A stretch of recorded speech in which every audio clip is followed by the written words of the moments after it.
it's really a great story. I mean, it really is. Yeah. And we've been just best friends, best mates, from millions of miles away from each other. But you know, the Death Dealer thing is really cool, and Mm. it was a thing for me to do when they asked me to join the band. It was like, I don't have to do all the fucking work in this band. I could just be myself, be a guitar player. Yeah.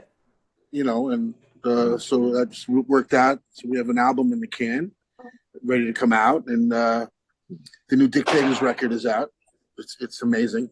It really is, and Brilliant. RTB is just. I'm doing these festivals all over the place, and you come to Australia, Yeah, and yeah. yeah, So you so we're got very, so you got four dates here four in shows. Yeah, yeah. yeah, Supported by by Stu's brilliant band, I hear. you bet, you bet. Well, that's going to be a fantastic night for everyone involved. I mean, Yep. you're doing the whole of Sign of the Hammer, is that right? Well, we're doing everything except Thunderpick, and we're doing everything except the crappy bass solo and the I don't know what. I don't know. Lots. You're going to be doing loads. Let's just say it. You're doing loads, right? That's Yes, we that. have a really action packed set. It's Yeah. really pretty good. We're doing Guyana. We're doing mountains. We're doing Sign of the Hammer. We're doing Omen Play on 10. It's good. I mean, really good set.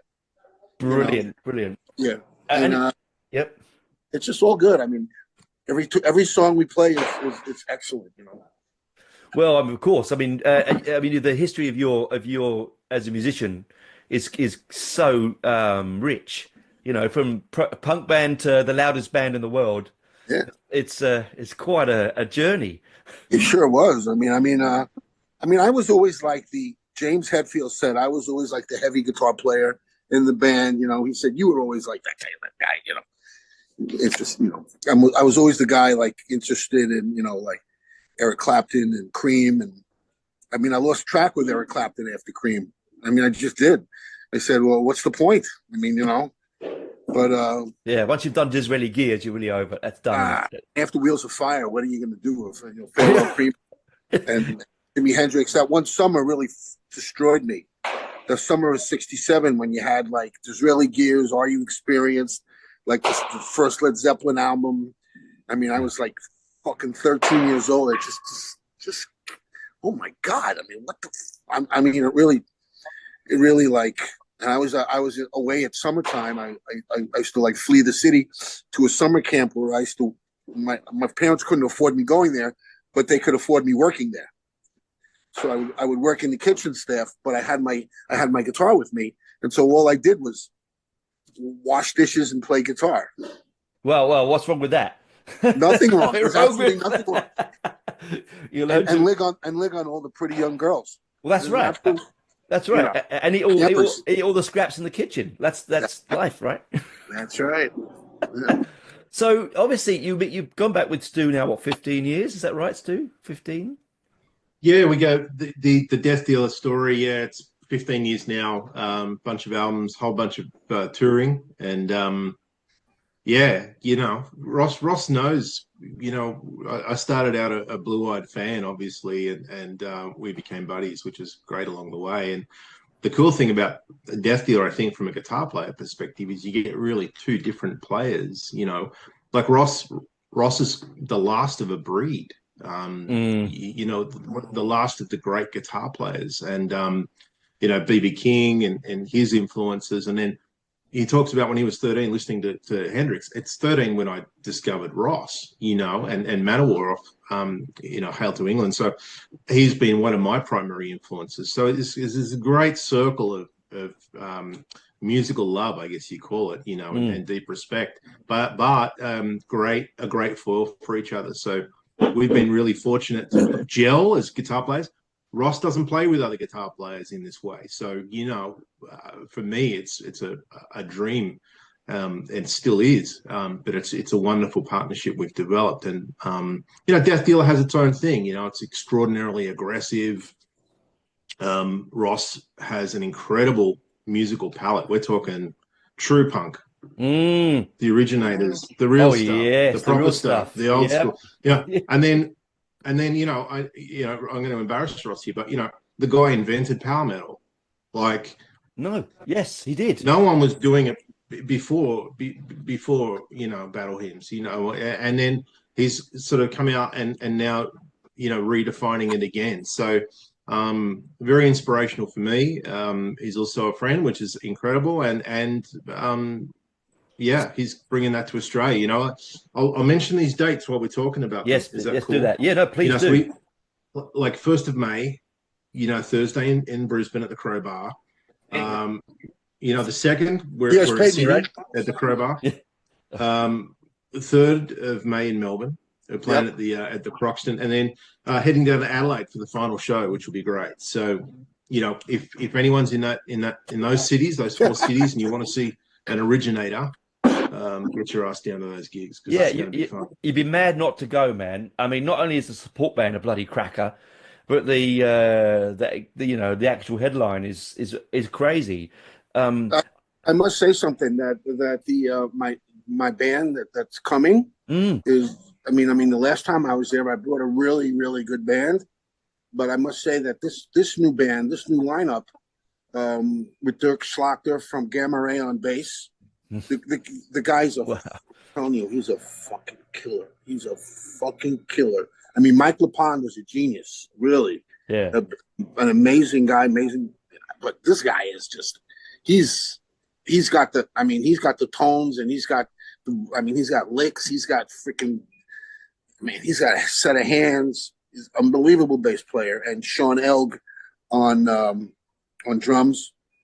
And Sean has a little history. I I was playing Bloodstock. The RTB band was playing Bloodstock, and then had a friend invited KK Downing to the show.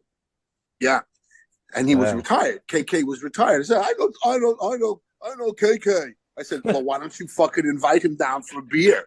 Why don't you? Because he lived there. He Yeah. lived near there. I go, well, why don't you fucking invite KK down for a beer? And then the phone ended. I go, and then all of a sudden I get the phone back. He goes, okay, he wants to come. I go, he wants to come? Okay, great. I said, why don't you ask him if he would like to jam with us? And then I was waiting for the no, and then he said yes. He said yes. I go, oh, okay. So I flew into England a day earlier, and we rehearsed at the KK's steel mill, whatever his club. Yeah. He has his own club, and which was an unbelievable world class big place, man. And we practiced the day with KK, and then we did Bloodstock, and then we brought KK out for the first time in 10 years, and since he retired he was kicked out. I don't know the difference. Yeah. All I know is that weekend I was thinking that it would bring some positive force back into the metal universe, the musical universe, by bringing KK out. Yes. Whether he would rejoin, whether they would see that, the band would see that and have him back in the band, or something else would happen, but really personally it was none of my business, but I knew that something good would happen from it, and it did. KK's Priest. Yeah. Brilliant. And it's a great show. I still KK's Sean Elg, excuse me. Sean Elg is the drummer, became the drummer of that band. What's his face? The singer brought him in, Tim Owens, and from Cage. And then he was playing with us, and then now he's playing with us again. Amazing. KK takes a freaking year off, and I'm like, get the fuck out of here! Come on, you can't take a year. Well, he did. So Sean is going to be the drummer, and he's on, and he's. Let me tell you something. The band is really, and I mean, it's the real deal, and we're coming, and we're very excited to play. And I know people are just going to get blown the fuck away. I know they are. Yeah, they'd have to be dead from the neck down. Oh, to be blown away. It's going to be. Oh my god, it's going to be really good. And everyone says that, but I think it's going to be really pretty good. And So Brilliant. we're looking forward to it. Brilliant. I think what makes this cool as well, Tony, and like I'm a guitar geek, right? Yes. And I know every note Ross has played. Yeah. Thing is, nobody can play Ross but Ross. So when Yeah. you hear, All Men Play on 10 or Mountains or whatever, you'll hear bands cover it. You'll hear a certain band called Manowar, in my book, covering it, because that's all they're doing is they're covering Ross the Boss songs. Yeah. But that's me being a smartass. I agree. Nobody's doing it like Ross, So when punters come to see it, you're going to see what you hear on the album in spirit. Ross doesn't just replicate everything; he does his thing, and that was probably the beauty of those albums. Is a lot of what people heard was this guy unloading his emotional content into a guitar instead of mapping out math. And that's what makes it powerful. That's where the power of intent comes from Ross. So, again, I'm carrying on here from a guitar player's perspective, but this is the sound of Manowar. Is that sound on the guitar is very much Ross. So that's what people are going to hear at these gigs. I've been on the last tours. People lose their minds, and thanks to Hardline for putting it all together and bringing it out, because it takes a village to make this thing happen. And we're so excited. It's going to be killer, man. It's going to be a very metal night. Brilliant. I learned this when I was really young. I watched players like BB King walk onto the stage with his chord and say, where is it? Like, where's the amp? Over there. Just plugging into the amp. And that's all I do. I plug into an amp. I don't use any effects on my guitars. I'm not saying I'm not putting it down. I said whatever else, whatever someone else does is perfectly fine. But for me, I just play, plug my guitar into the amp, and that's what I have. And I make whatever I have work in the context of the performance and the guitar soloing and the feedback and the insanity and all that else comes with guitar. And I just learned from an early on that you have to know how to say what you say in a short period and get the fuck out, because the worst thing is too much, and a lot of these guitar players, they tend to blow their loads on every song they play. Like, you heard one solo and you've heard them all. I mean, and then there's nothing for the imagination left in a lot of these shredding guys. And, Is that because like the beauty is the space between the notes, right? Yes. Where the beauty lies is in the notes that aren't played. Yeah, that's the way I look at it anyway. And well, you're a very, very smart fellow to say that. You're the first one that's ever said that, and you nailed it perfectly. It's what you don't play, and it's the fact that I've always had the ability to fill space and not repeat and not I don't have to I don't have to jam I don't have to jam a billion notes into like a fucking it's just not necessary. When 4 notes will do. BB King said, when 3 notes, 4 notes will do. 4,000 doesn't. No. It's just there's time and place for everything. And I've always gone by that mantra that less is more, and I play everything from my feeling, from my heart and my hands and my it's not a size. Yeah. Yeah. That's the one thing about Stu. He's a soulful player. I mean, very much so. Yeah. And he does his thing in the context of his amazing style, and he does these sweeps that are just melodic sweeps that are just so. I said I couldn't fucking do that if my life depended on it. I listened to him. I go, how do you do it? I mean, it's like I can't even start to even figure him out. But I mean, he manages to amaze. Everything that goes on. The Death Dealer record is always so original and tasty and melodic, and the song comes first. And that's just a lot of these guys just don't understand that the song comes first. It's true. I mean, I'm a big my big hero is Albert King. Yep. And he did all his solos on one string, right? You know, he wasn't doing, like you said, like he could. I'm sure he could if he wanted to. Yeah. When you, I was just listening to that today. Killing Floor. You know. Brilliant. Oh God. But he strung the guitar. He played lefty upside down. He did. Yeah, he's flying V upside down, Fucking lefty. nuts. It's Yeah, crazy. a massive man as well. Huge Oh, he's a big hands. boy. Yeah, yeah. Like Huge. Freddie. Hey, King. Ross, Yes, sir. I've got a guitar for you for the tour. Look at Oh this. yeah. Oh. The angel sword, mate. It's nice. Yeah.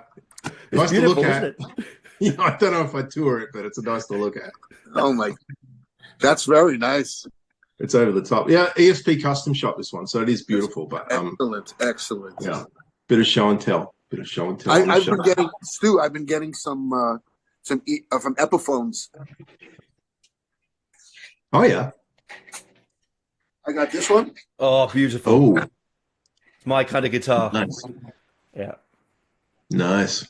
I'm playing it, and it's just like I don't notice the difference between this one and my Les Pauls. I just don't know. And tomorrow I'm getting a purple one. Oh, Really, yeah. It was $700. I said, "What the fuck?" You know? they're probably lighter. They're probably lighter than your Les Pauls as well, aren't they?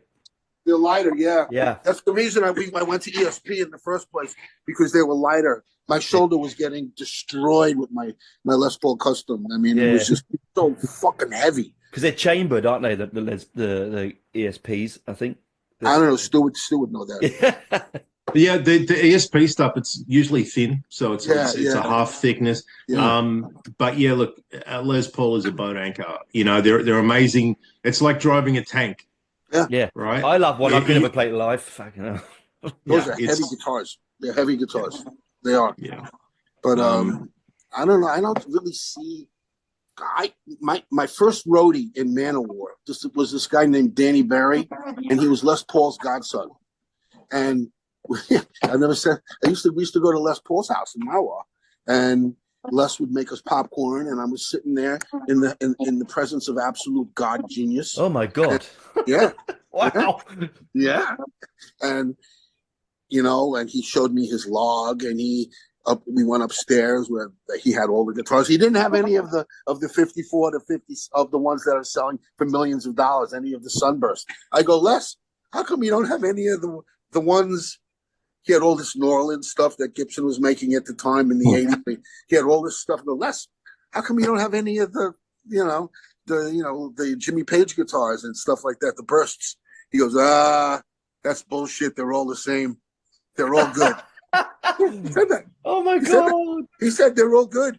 He said they're all fucking good. I said, I agree with you. I go, and then we're sitting down eating popcorn, and he goes, you want to play?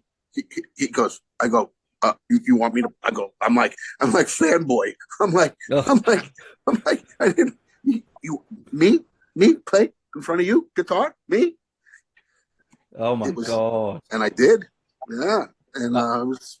Wow. He goes, I got that Marshall sound, and he like had the stereo, and he cranked it up because he used all low impedance pickups, and he goes, I crank it up. I said, oh my God, whatever you want to do, bro. I mean, it's like he invented reverb. He invented multi-track. Yeah, amazing, isn't it? Amazing. I mean, it's the Wizard of Warshucker. I mean, it was like, I've always coveted a gold top. That's my choice. One day, a really nice one. Not a cheap one, a really nice one. I got a real good. Oh, I bet you have. Oh. Like I go, that's the one for me. What was the one that Johnny Thunders used to play? Was that a Gibson? No, that was a Les Paul TV model. Yeah. With the double cutaway. Yeah, that's the one. That's another one I want. With the P90 pickups, which I got a few guitars with P90s now. Oh, they're great. Oh, yeah. Oh, that's pretty. Yeah, that's Steve Vai's one, isn't it? Steve Vai's not big on P90, but everyone has P90s for recording purposes, and you got right. Yeah, Stu's got them. Yeah, beautiful. Oh, P90s. Yeah. You know, I don't have a single guitar with P90s in it. You don't? But I came back from Japan. I know we're going off track here, Tony. Yeah, that's all right. No, you carry on. I was in Japan and I was asked to guest. I was there on a holiday, but I was asked to guest play at a performance with a whole bunch of school kids in this really cool club. And a friend of mine is ex ESP master builder, and he's now got a workshop up in the hills in a town called Gifu, which is incredible. And he handed me a Les Paul custom that he had hand built, which was a replica, and it had P90s in it.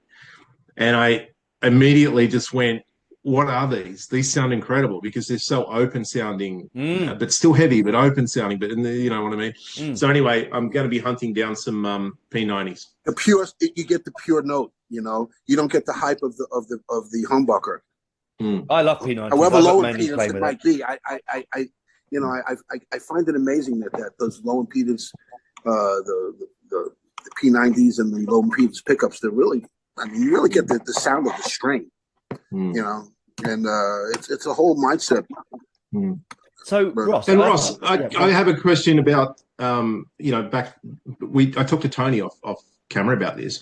So is it true that the Sign of the Hammer album was recorded during the same sessions as Hail to England? Is that correct? Yes. That's the thing that I found. Like, if people watching this as Manowar fans, I never heard this before you told me this. So I wanted to get the fact right because all right. So basically, we were at the point of we had over amount of tunes.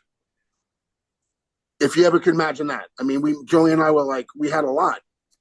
So when we went into phase 1 in Toronto to record Hail to England with Jack Richardson, we recorded all those other tracks when we were there. Wow. And then we went to England and we got signed to 10 Virgin Records. And then we went to the Manor and we needed 2 more songs. So I wrote The Oath and then Sign of the Hammer. We had Sign of the Hammer. So we added those 2 songs. And we recorded it at the the King of England's hunting lodge. It was Richard Branson bought this thing, and it was like Prince King William or something. It was like the hunting lodge. He brought this hunting lodge and converted it into a studio for Virgin, and like stocked it with these really hot girls to work there. And like, if you wanted to steak it in like 4 a.m, you get a steak at 4 a.m. Just a steak? Yeah. Well, yeah. Just a steak. That too. Believe me, those are the days. And we recorded with Tony Platt. We recorded those 2 extra songs and added, and he mixed the Sign of the Hammer there. You can tell the difference in the mix. It's because Tony Platt mixed it there. And I'm not sure I would like to make the mix of that out. I don't know, but okay. I thought it was an interesting story. Yeah, interesting story. Sorry, Tony, go ahead. Yeah, because they're two disparately sounding different albums. Right. It's crazy how you created that all at the same time. But we did 6 albums in 6 years. Yeah, that's the old day. People used to do that, didn't they? 2 albums a year tour, album tour, album tour, album tour. The Beatles were like that. They would do album, tour, album. It was just back in the day. You had no time, to think about it. You just had to do it. I have a question for you because this is just for as a big fan of yours. How did you honestly? I mean, you're in New York in the 70s. You're doing The Dictators. I love that. The first 2 albums are some of my favorite albums of all time. Right? And how does suddenly you go from this sound, which was very New York and very very on point, and being copied all around the world, to suddenly Man of War? It sort of, I've always wanted to know how that ticked over. Yeah, that's a good question because a lot of people ask me that, but I was at the point of ready to do something different. The Dictators took a hiatus after Blood Brothers, in not cracking the American market. Duh. How did that not happen? Oh, geez. So the 2 albums on Elektra we did, and then I had Sandy Perlman was our manager, the manager of the Blue Oyster Cult. And then he goes to France and he finds this band, Shaken Street. He finds this French band. And Fabienne is really beautiful. And like, of course, Fabienne seduces him, you know, like, it's like, oh, and I get a call like in like 2 days. I go, they want you. I go, huh, who wants me? Who wants me? He goes, they want you. I go, what are you talking about? I'll go. He goes, you're going to Paris tomorrow morning. I go, what? Okay. There's a ticket there. I go, this band Shaken Street I found in Paris. They're signed to CBS France. You're going, and they need a guitar player, and you don't have a job right now. You're going to France. I said, okay. So next day, go to JFK, fly to France, go to the rehearsal room, play like 3 notes. They stopped. They stopped. All right, you want to join the band? Yes, 3 notes. Okay, I'm in. So that was that. And so the next thing we know, we're playing. Shaken Street is managed by Perlman, and Perlman all of a sudden manages Black Sabbath with Ronnie James Dio. Yeah. And Sandy goes, "You're going to England. You're going to be opening for Black Sabbath." I go, "What?" I'm like, "What? Wow, what? Me? What? I'm going to France to open for Black Sabbath. Yeah, it's going to be great. Heaven and hell, you know, because I'm like the biggest Black Sabbath. I mean, Sabbath. Oh, man, Sabbath. Yeah, aren't we all? Jesus Christ. I mean, and then I'm on stage in Nottingham or Manchester, one of those towns, and Ronnie Dio comes up to me and I go, "Hi, Russ." I go, "Hi, Ronnie." I'm like, "What's up?" He goes, "I know all about you. I know about New York rock, and you know you're a really, really good guitar player. But I think you should meet this guy I have on my crew. His name is Joey DeMeo. Oh. You should meet this guy. He's just hanging around, helping Doc work on Geezer's basses and explosions and all that other shit." I said, "Okay, yes, sir." Did the sound check, put my guitar down, had a little time. I just went to see Joey out. All of a sudden, me and Joey are friends. All of a sudden, we're talking about music. Well, next thing you know, we're jamming in Black Sabbath's dressing room while they're on. Yeah. We started jamming together on their practice amps. And like, it was so funny. It was like, you know, the Odeons when the dressing rooms are up there. Yes. Yep. Okay. So we're blasting away while Sabbath is playing. We're like, you know, we're just blasting away. And all of a sudden Sabbath stops. And then we're up there. Yeah. and Geezer and they're kind of, "What the hell?" And they're looking at up. And then Ronnie goes, "It's just Ross and Joey." Oh, okay. No problem. That was the funny thing. It happened more than once. And it was like, you know, they really so you know the song "Manowar," we met on English ground in the backstage room. We heard the sound and we all knew what we had to do. We called the high command. We asked, you know, and we called Sandy and said, "Listen, Sandy, I'm making a band with Joey." And he goes, you know, we called the high command. You know, it's pretty biographical, and that's pretty much that's how Manowar started. I got a deal with EMI for the band, and then blah. There you go, man, and the rest is history, of course. And then, of course, comes full circle when you meet, you know, you get meet Stu and make these other albums over here. That's because Ronnie Dio. He said, "Go talk to Joey," and that fucking guy. I mean, you know, he really did some shit, man. He really is responsible for a lot of fucking. Well, we all miss him, and it's one of those things, isn't it? You know. Yeah, I had to shut some.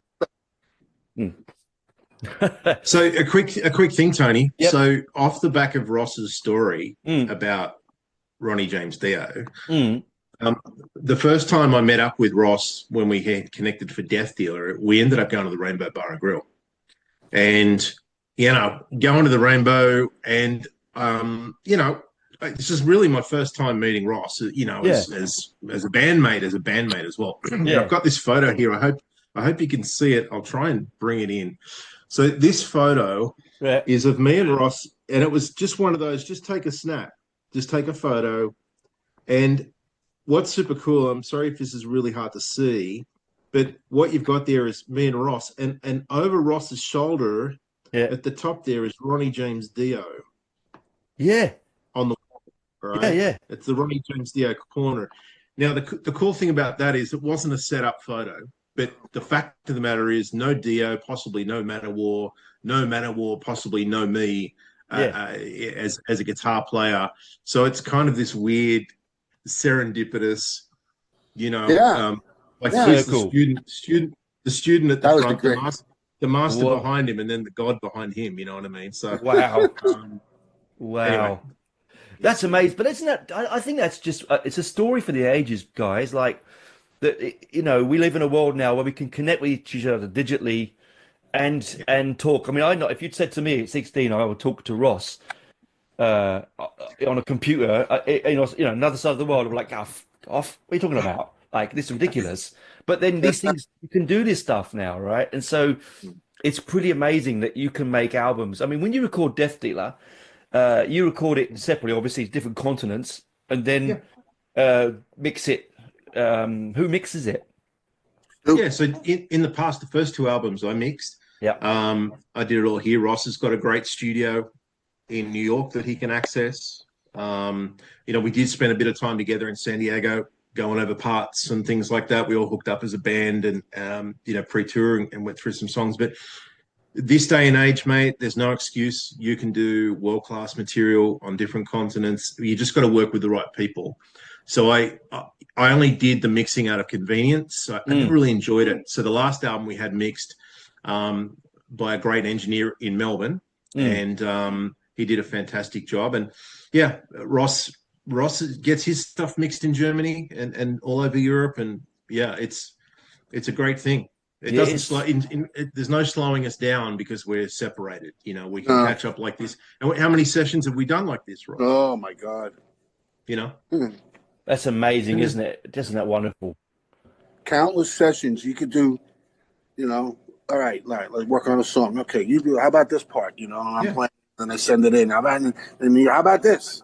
How about you change it? Okay, and then it's like it can happen. You can play you can play hockey with the solos. We've done that. How about this? How about that? It's like so. Well, the cool thing, Tony, is because I've got the studio here, I tend to put down scratch leads and stuff for the work that Ross and I do. But the really cool thing is, I get the advantage because I hear what Ross puts down, and then I get a chance to go in and up my game as a musician. So, Ross kind of gets one take at it, but I get a second bite at the cherry. But that's because again I'm the student. So. Yeah, there's nothing that goes down without everybody really liking it, and it's like. But I hear some of the things he comes up with it's really amazing. Those melodic sweeps. Like it's like in tune, perfectly in tune, perfectly plucked, perfectly. It's like wow. I still can't figure it out. I mean, I'll go to my grave and I'll never figure it out. Well, that's the thing. That's the thing, isn't it? That's the beauty of why Def Dealer is such a great band, is because you have Stu's, technical ability. Not that not Ross, you're very technical, but Stu's got that. He's got, like you said, he's got that modern edge. Yes. Whereas you've got that sort of dirty, filthy rock and roll, which is something that makes me smile every single time I hear it. Kind of like an Angus Young kind of thing. Yeah, you know what I mean. Yeah. Like that kind of CBGB's kind of smashing. I got to tell you, the first big show that the Dictators played in New York City, outside of CBGB's, which we played 37 times. Yeah. So we played the Palladium. We headlined the Palladium, which they told you sold it out. I go, we did. I go, yeah. And so the opening band, it was the Michael something band, and there was the band in the middle was this band called AC/DC, and no one had ever heard of them. So wow. They went on. Oh, I think they went on first or something like that. And they're playing, and I screamed at Scott. I said, Scott, you got to come down here. You got to see this. You got to see this band. And we did. I go, oh my God! It was like CBGB's, and then AC/DC, and it was like, you know what they did after their set was done? No. They packed the fuck up and went to CBGB's and played another set. Oh, Yeah. Yeah, Oh, see, right. they're just, like yourself, your bands are just, consummate It was performers, man. unbelievable. It was unbelievable. And then that night was the last time that ACDC would open up for the Dictators. The next weekend, we were out in Cleveland. It was already happening for them. It was already super. We opened up for them. Wow, what a twist. Yeah, it was Amazing. just. But they loved us. They loved us. They loved ACDC. Really liked the Dictators. And you know what? It's a funny story. I'll only tell you two guys. I tell it. He goes, Malcolm comes in, we're in Pennsylvania somewhere. Malcolm Young, God bless his heart, rest his soul, comes into the dressing room. Hey, Ross, what's up? I go, hi, hey, Malcolm, what's happening? And he talked like that. I go, yeah, what's up, Ross? I go, oh, hey, Ross, do you know this guy? Do you know this guy, Wingnut? I go, Wingnut? I go, do you know this guy, Wingnut? I go, Malcolm, Wingnut? Oh, I'm kind of like figuring it out. I go, Ingve? Yeah. You know that guy with the billion notes. I go, yeah, I know him. I've heard of him. Yeah. He goes, I don't like. He goes, no. He was like, he was like, already he fucking. And it was like 77 something like that Oh, already, and it was the funniest thing. Wingnut. wingnut. Malcolm Young, God rest his soul. Called Ingve Wingnut. I Do you know go, what? Now every time I listen to Yngwie, I'm going to think wingnut. you'll never think of him again as Ingve. It'll always be wingnut. Oh my God. I I tell don't, that story. I tell that story, and people are like, it's really funny. I got I, it. It's pretty fucking funny. do you remember when Yngwie he used to go Yngwie and he had his initial up before his last name? And my mate at school goes, "How many Yngwies are there in the world that you've got to put a J in there?" Like, He was a little. I mean, he's a brilliant guitar player, and oh yeah. but I mean, Yeah, that's funny. salute, salute for sure. That's fucking funny. So I want to Wing. talk. While I've got you, let's talk about your Man of War stuff. I Stu was talking to me that you jammed Hail and Kill, right? How did that go? Oh, that's a great song. He Yeah. might be doing Yeah, that again. Oh really? I yeah. hope Well, so. with Death Dealer, Yeah. we Oh just yeah. we wanted to obviously showcase Ross, and Hail and Kill was a great song for two guitar players to play because let's face it, Ross is the orchestra, right? Mm, As a guitar player, I think the guy just does not need anyone else muddying the space with those songs. mm, With Hail and Kill, there's a cool two really cool parts with Hail and Kill. The first one is the harmony guitar thing at the start, which is um, lots of live majesty. You know what I'm mm. saying with the two guitars. But the other cool thing is Ross does a bit of an extended solo at the start of Hail and Kill prior to the vocals coming in. So It really I can brings play that. brings the atmosphere down. I can play a nice rhythm underneath him, and he just souls. He brings the soul, and what we found with Death Dealer was cool was he starts off real slow as a bluesy thing, but he really brings it to a crescendo, and then Mm. that's when the vocals come in. So we did that in Death Dealer, and I've been fortunate enough on the last few tours to be invited by Ross to come up and do that. And you know, we talked about doing it on this tour as well. Brilliant. It's I'm at his disposal. So Wonderful. Oh, well, that will be brilliant. That will be absolutely amazing. My old friend in the UK, we called him Mad Mark. He was an absolute crazy metal nut, right? And he went and saw you with Man of War. I can't remember. It would have been 83. When were you loudest band in the world the first time? 83, 84, one that From time? the moment we started. Yeah. But he he saw you at one of the festivals in the UK. It might have been early Monsters of Rock. Did you play Monsters of Rock, didn't you? No. So it was one of the festivals somewhere in the UK. And he had to go and have his ears tested. He couldn't hear. He couldn't. He finished the gig, and he told me he's like, we had to go to hospital because I couldn't hear a fucking note. I couldn't hear a word. I was at the front, Oh my and God. he goes, I just couldn't hear a thing afterwards. Yeah, we got loud. We definitely got loud. Oh, but isn't that wonderful? I mean, your imagery that you and again, this is what I asked you about Man of War.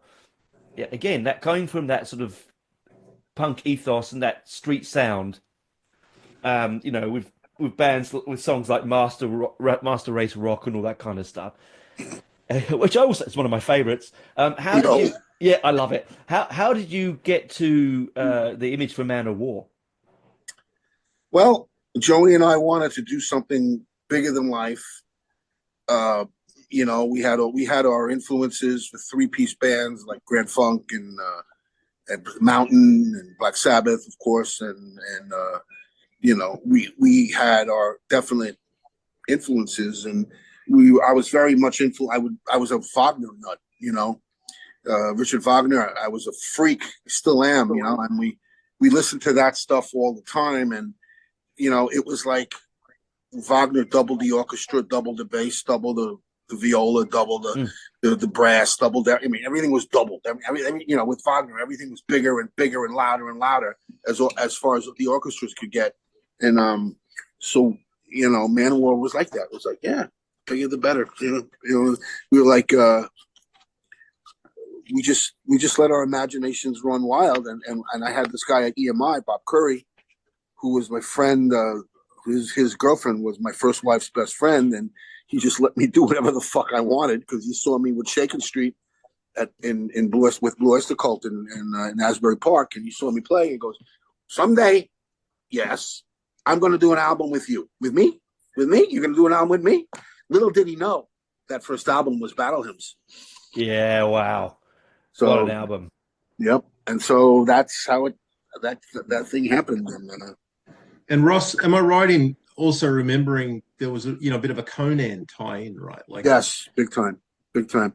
Yeah, the first Manowar album came out right at the exact time that first Conan movie came out, probably a little before to really influence us. And it was Schwarzenegger. Arnold was amazing in that movie. The first Conan was unbelievable. The second one was a complete pile of shit. Yep, I agree. Yeah, I mean it was, you know, and it was just James Earl Jones was fucking. As a matter of fact, the song "Dark Avenger" we needed narration on, and Bob Curry, the guy who signed us, I mean, we were like, "Who do we get? Who do we get? I need something. We need something bigger than life. Who do we get?" James Earl Jones was in the running. Wow. He was. It was and who was the other guy with the horror movies? Vincent Price. Vincent Price. I was about to say Vincent Price. I was about to say Vincent Price. There you go. Then Orson Welles. It was Orson Welles, Vincent Price, James Earl Jones. I don't know.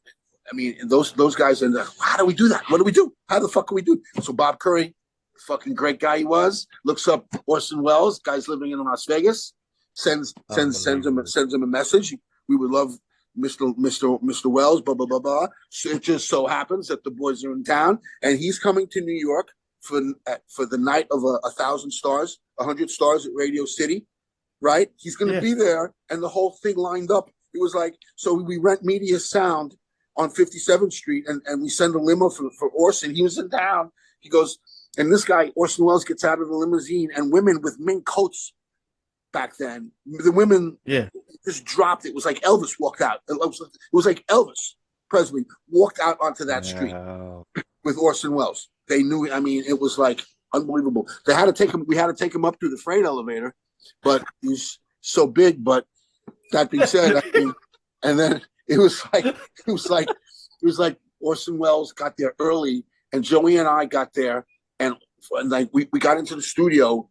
And then all we hear fucking this rumbling. Oh, the author's there, and we look at each other like we're like his voice was shaking. He's shaking the fucking woofers. Oh, the author's there. Oh my god, Jimmy and I, we looked at each other and go, oh shit. Yeah, one of the greatest directors and one of the greatest voices in history. Ah man, we were shitting our pants, boy. Did he have a big cigar? Was he smoking a big cigar? I always imagine him with. I don't think he was smoking. I don't remember, but he was so cool, and he did Dark Avenger, he did Defender, and then he did the intro. Ladies and gentlemen, from the United States of America. And I bet he did it really quickly, professionally, right? Yeah, done, off, bite. He was professional, and it was just amazing. It was just one of those things in my life that happened. It was like, it happened. It really happened. I was there. I was right there. And that famous picture of me and Joey with Orson Welles is Yeah. the real one, not with Donnie and Eric there. That was photoshopped in, but the real picture of me, Joey, and Orson, looking over the lyrics and Wow. another date I'll never forget. I'll never forget that date. It's No, unbelievable. isn't that wonderful? I mean, that Oh, again, like I'm oh. sure that's the way that Stu would have felt when he first was recording with you, like Uh, that sense Not of, oh quite. my No, God, not as my I'm hero. not quite as great as Orson Welles. I mean, I'm all right, but Orson Welles is Yeah, different things though. yeah, it's a different thing. Different It's a kettles different thing. fish, But right? when you have this guy, it's 1981. The Yeah. record came out. The record came out in May of '82. When you have this guy here and he's sitting there in front of you and War of the Worlds, this guy is just the life this guy had. It's just, Mm. I mean, it's just. But when you released that first album, I mean, did you realize, like Stu said earlier, inventing the power metal scene? No other band really did it before.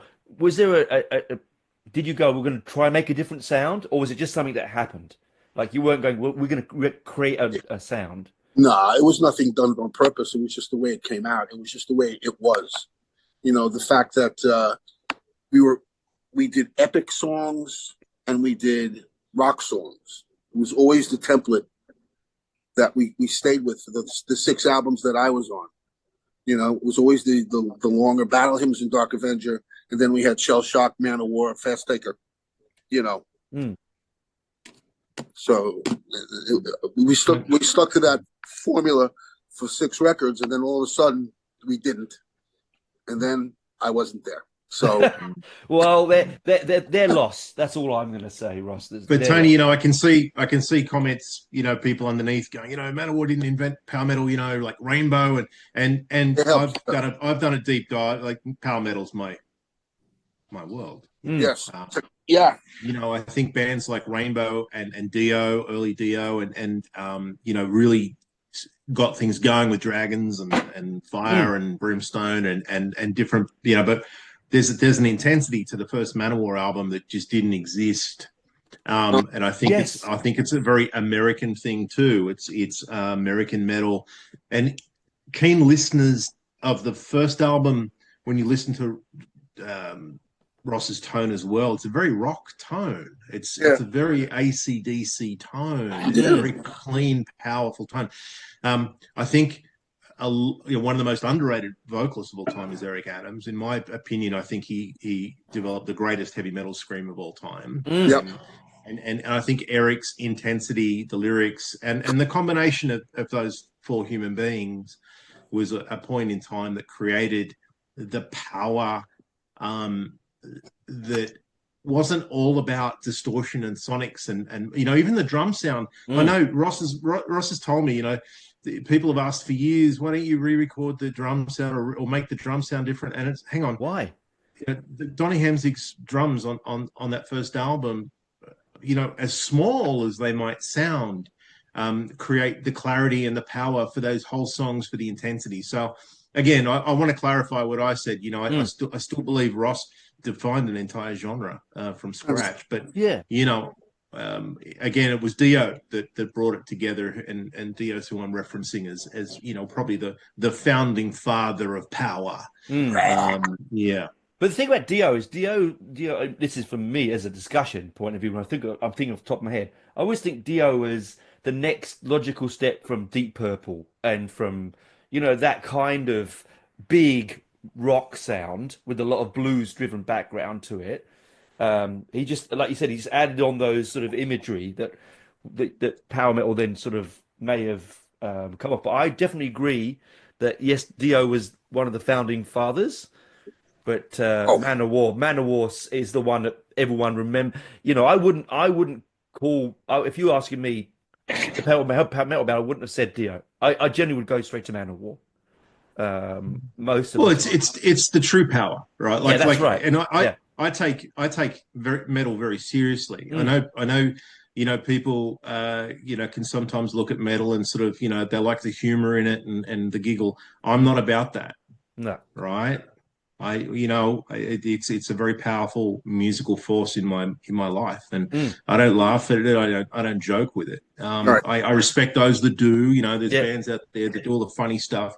I know Manowar was deaf to false metal. Like I'm deaf to happy metal, man. Yeah.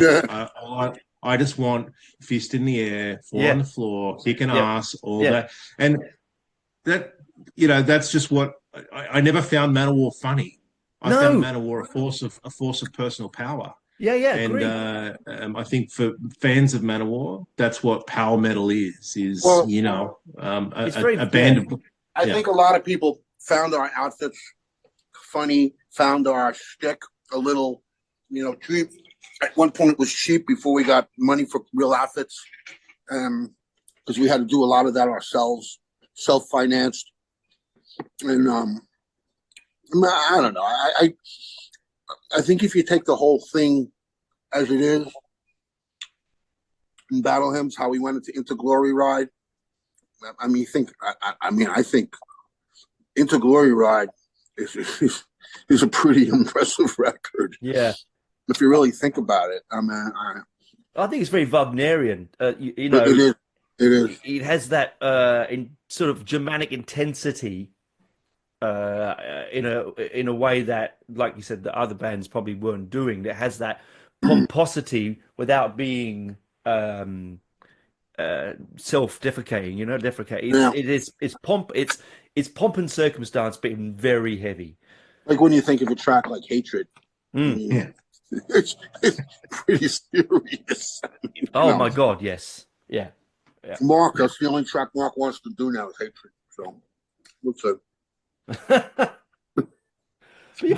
I just think that if you were watching this video or listening to this podcast and never heard any Man of War, right? Which I'd be surprised if you hadn't, and you jump in to like I said, battle hymns, you would honestly think it hasn't aged. I don't think it's aged as a listener. I don't look there and I don't listen to that and go, oh, that's 81, 82. It's just good music. It's timeless, is what I'm trying to say. That's a great thing to be told. No, it is. It really is. There is this, and Stu would agree, and I'm sure you will agree. There is, like I talked to her about earlier, there is this propensity to overcomplicate what is a beautiful, beautiful thing. Heavy metal. There's a way of overcomplicating it.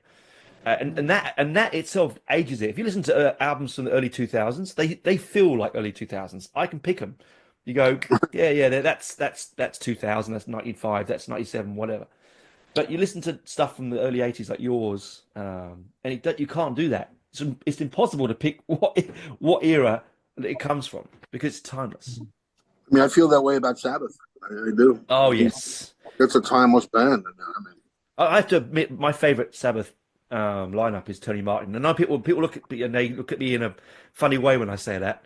I've had some hate thrown at me in that respect, but But Tony, here's the cool thing about Sabbath. Every singer has turned it into a new band. yes, Right. So Aussie era Sabbath is this.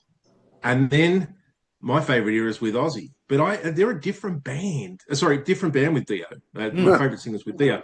They're a different band. There's an intensity and an evil. And then the Tony Martin era is this incredible melodic, The Shining, Ancient Warrior, like Headless that era. Cross. Yeah. In fact, it's a testament to Tony Iommi. Yeah. I mean, I even like great songwriter. Ian Gillan. I mean, Zero the Hero. I mean, come on. I mean, people put that down. I go, how could you put that down? No, I think. Yeah, he was. Trouble Gillan. The era was that it was at a time when the band was down itself artistically. A lot of drugs going through it. Like it was struggling, very struggling. Punk was it was struggling a bit. Had Gillan taken on maybe 5 years later, probably would have been a different ball game. Not only Ian Gillan, but fucking the drummer from The Move, Bev Bevan, Electric Light Orchestra. Oh, I met. This was amazing. Was like one of my favorite drummers in all the world. I saw Sabbath with Tony Martin twice in London on the Headless Cross tour, and seeing Cozy Powell live was something you cannot take away from me. No. That experience of watching him do NIB, possibly one of the most greatest experiences of my musical life. Like the hair on my arms has gone up. Like I mean, I got to see Bill Ward. I did, wonderful. But Cozy is something. What a shame he's not with us anymore. Yeah. There's a joke, and Paul Clark was the guy that really helped us. He was Sabbath's road manager, and he was great friends with us, still is. And you go, Mike. He goes. And Gilliam, every time he hit the cymbal, he posted. He was like, with his Birmingham accent. He goes, every time the cunt hit the fucking cymbal, he would toast. you gotta been there with his accent. I go, no, nobody to say. But Purple live. I've seen Purple live a handful of times, and they're a force, man. One of the only drummers to actually make me fall backwards. I was front. Two drummers, Lombardo and Pace, and I was physically moved. Greats, those guys. Physically moved by them. Yeah. And it was just a wall of sound. Yep. And his drum kit, his bass is shimmering like it's going to explode. It's shimmering like power. Just. Unless I'm one of a failed drummer, so I love watching drummers play like that. I don't understand how it's done. I mean, I'm such a spaz on the drums. It's like, oh my god. That's how I am. That's why I gave up. I couldn't keep up with it. Well, look, it's been a fabulous chat, guys. I've absolutely loved it. Thanks, Stu, for organising everything and getting Ross after all we got there in the end. We got it. We got there, and the tour is going to be amazing. It's going to be absolutely amazing. I have a really good feeling about it. Mate, I mean, it's all the chatter of the music scene in Australia at the moment. Everyone I talk to is talking about the tour. It's I'm going to plug our new merch, Tony. Do it. Uh-oh. Oh, yeah! We got some new merch. Nice. Where do I get one of those from? Yeah, me too. I know I'm going to get one. You'll get one. One of them was in my future. Yes, brilliant work, man. That's lovely, man. So we got the new band back. What is super cool is we got our original vocalist back, Vo Simpson. I love Vo, good friend of mine. Nice he's guy. A good guy. Yeah, incredible live singer, and we're pumped, man. Like rehearsals are killer, and Ross, we're doing Hammer Down as the last song on every night, so you'll hear that, I guess, before you come out. Oh boy. So we're going to do our best, but let's go through the dates real quick again. Yes. We got the cool poster up for Ross's tour. So we got 1st of May, Thursday, we're in Brisbane at the Crowbar. Friday the 2nd, we're at Sydney at the Crowbar.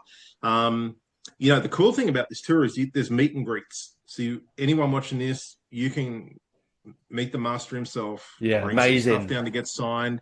I know you laugh at me when I say that, Ross, but that's the truth. Yes.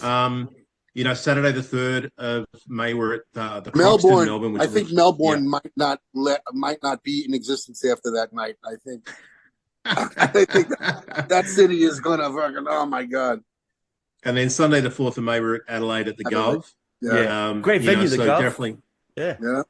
So for people in Radelaide, which is always called Radelaide, get your ass down for that. It's going to be incredible with Ross. I'm so excited!